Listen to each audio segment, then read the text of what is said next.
Hindi ka raw team player. Talagang hindi ako team player. Dahil kung nangungurakot silang lahat sa katabi ko, hindi ka makikipag-team tapos player nagagalit ako, hindi nga ako team player. Ngayon sabi nila, kay skandalosa mo namang babae, bakit nag-iingay ka ng nag-iingay? Nagagalit ka dahil malaking pera ang ninanakaw namin, magnakaw ka rin maski konti para pare-pareho tayong masaya.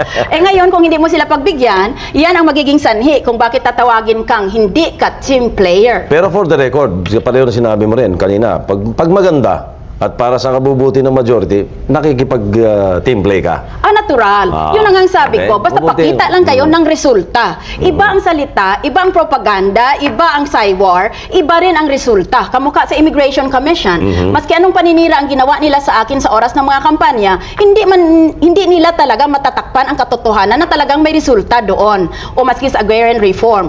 Kaya, dito sa politika ngayon, hinahamon ko ang lahat na gamitin natin ang ating isipan bilang mga Pilipino na binigay sa atin ng Panginoon para malaman natin kung ano ang katotohanan sa politika at napakagulo kung minsan.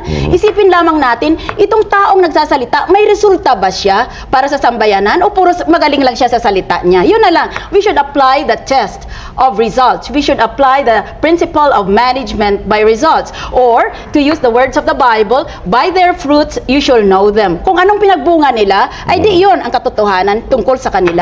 Resulta ng gawa. Yes. Okay. Mga kaibigan, alam nyo, I'm looking forward to having Miriam there already in the Senate sapagkat ang totoo po niyan, bukas meron kaming special session, papainitin ko na yung silya mo. Dahil magiging magkatabi ho kami ng silya dahil letter S Santiago, wala akong ibang S na kasunod kundi ako Soto. Kaya magkatabi tayo dalawa. That sounds very good. Santiago Soto sounds very good.